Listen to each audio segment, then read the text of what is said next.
채권하는 사람 고부장입니다. 특별한 책을 한 권 소개해 드리려고 합니다. 과학 개설서입니다. 아주 특별한 과학 에세이라는 책입니다. 이인식이라는 과학 저술가가 이 글을 썼습니다. 하루가 다르게 발전하고 있는 과학인데 20년 전에 쓴 책을 소개하는 게 어떤 의미가 있을까 이렇게 생각하실 수 있습니다.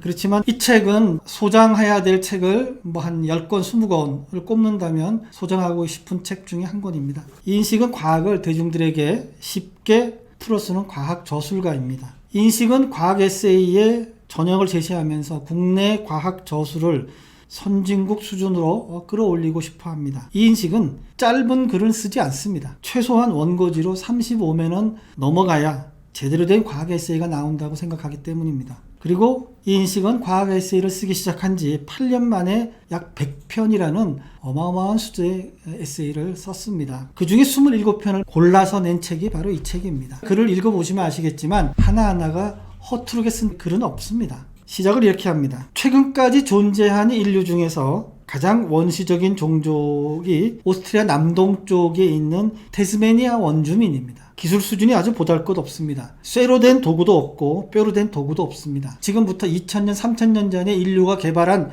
그런 문명이기도 이들은 개발하지 않았다는 겁니다. 호주에서 약 150마일 떨어진 섬에 사는 원주민입니다. 그런데 이들은 배라고는 골풀이나 나무 껍질로 만든 배뿐입니다. 이 얘기는 뭔가 하면은 서울서 대구까지의 거리를 이들이 가지고 있는 배로 다닐 만한 거리가 아니라는 거예요. 이들이 만든 그 배는 몇 시간만 가면은 물에 가라앉아 버리는 배라는 거죠. 그러면 이들은 호주에서부터 태스메니아까지 배로 이동하지 않았다는 얘기입니다. 호주에 살던 원주민이 빙하기로 바다가 낮아졌을 때 걸어서 태스메니아로 건너갔다는 얘기죠. 이런 것들이 현재 이들이 살고 있는 섬과 이들이 살아온 그 흔적들을 가지고서 과학적으로 유추해낸 것들입니다. 지질학적으로도 한 5만 5천 년 전까지 대륙과 섬 사이가 육지였다고 지금 밝혀지고 있습니다. 그 후에 간헐적으로 물이 차기도 하고 넘치기도 하고 점차 물이 들어오면서 이제 섬이 됐다. 그러니까 그 사이에 육지로 연결돼 있을 때 건너갔다는 거죠. 3만 7천 년경부터 호주 대륙에서부터 태스메니아로 건너갔고 약 1만 년 전부터 고립된 생활을 했다. 그러니까는 태스메니아를 제외한 호주 또는 전 세계에서 문명이 발달할 때도 이들은 고립된 생활을 하고 있었다. 이렇게 보는 거죠. 그런데 아주 오랫동안 고립 생활을 하고 있었는데 18세기 중반 백인들이 들어왔습니다. 백인들이 들어오면서 이 태스메니아의 비극이 시작됐습니다. 백인들이 섬에 들어와서 원주민들을 죽이기 시작한 겁니다. 5천 명에 달하던 태스메니아 원주민들은 19세기 중반 마지막 태스메니아인이 죽으면서 멸종했습니다. 한 명도 살아남지 못했습니다. 이런 종족 근절은 인간에게만 있는 것은 아닙니다. 남자와 여자를 모두 죽이는 침팬지와 늑대도 있고요. 남자는 죽이고 여자는 살리는 고릴라와 사자의 경우도 종족 근절의 한 유형들이기도 합니다. 동물 세계에서 흔히 일어날 수 있는 일 중에 하나다. 그런데 사람은 어떤가? 100만 명 이상의 대규모 종족 근절이 있었다는 겁니다. 유태인 학살이 그런 거죠. 유태인 학살만이 아니고 100만 명 이상의 종족을 죽인 그런 사건은 인류 역사상 이미 5번이나 있었다는 겁니다. 인간의 종족 근절은 동물들이 그것보다는 훨씬 더 잔악하고 포악하고 더 넓었습니다. 다른 얘기를 하겠습니다. 인슐린이 합성된 것이 1980년입니다. 그리고 그 이후에 유전공학은 굉장히 많은 발달을 했습니다. 유전적으로는 전혀 관련이 없는 종의 유전자를 이식해서 새로운 형질을 갖도록 만든 생물을 트랜스제닉이라고 합니다. 자연환경에 주는 영향은 생각보다 클 수 있습니다.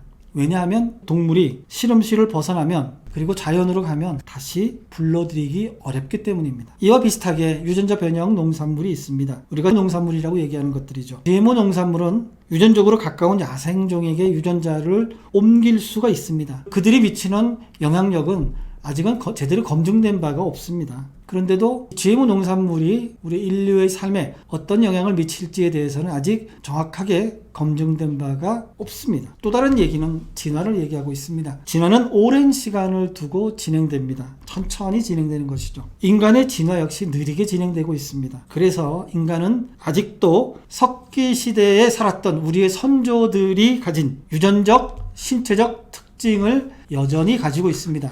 살은 쉽게 찌지만 빼기는 굉장히 어렵습니다. 이게 왜 그런가? 먹을 것이 부족한 그 수렵 시대에는 최대한 많이 먹어두어야 굶어 죽지 않는다는 것을 사람들이 체득했던 거죠. 그래서 먹을 때 왕창 먹고 천천히 빠지게 적응했던 것입니다. 그런데 먹을 것이 넘쳐나는 현대에도 선조들의 그 유전적인 특징을 가지고 있기 때문에 여기서 부조화가 일어난다는 것입니다. 바로 그 부조화가 성인병인 비만, 당뇨, 동맥경화 이런 것들이라는 거죠. 이 인식은 굉장히 예민한 주제도 건드리고 있습니다. 바로 동성애 문제입니다. 동성애는 기본적으로 두 가지 시각이 있습니다. 동성애 경향이 생물학적으로 결정된다는 견해가 있고 또 성장 과정의 결과를 보는 견해도 있습니다. 이 두 가지가 상충되는 것이죠.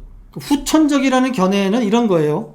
동성애는 성적으로 문란하고 개인의 쾌락주의적인 성향 때문에 생긴 것이다. 그래서 죄악시해야 되고 교정해야 되나. 그런데 최근의 연구는 동성애는 선천적인 요인으로 인한 것이다 라고 대체로 정리되고 있는 것 같습니다. 그래서 동성애가 개인의 성적인 취향일 뿐이 아닌 사회적 분위기가 있는 것도 바로 이런 연구의 영향을 반영하고 있다 이렇게 보고 있습니다.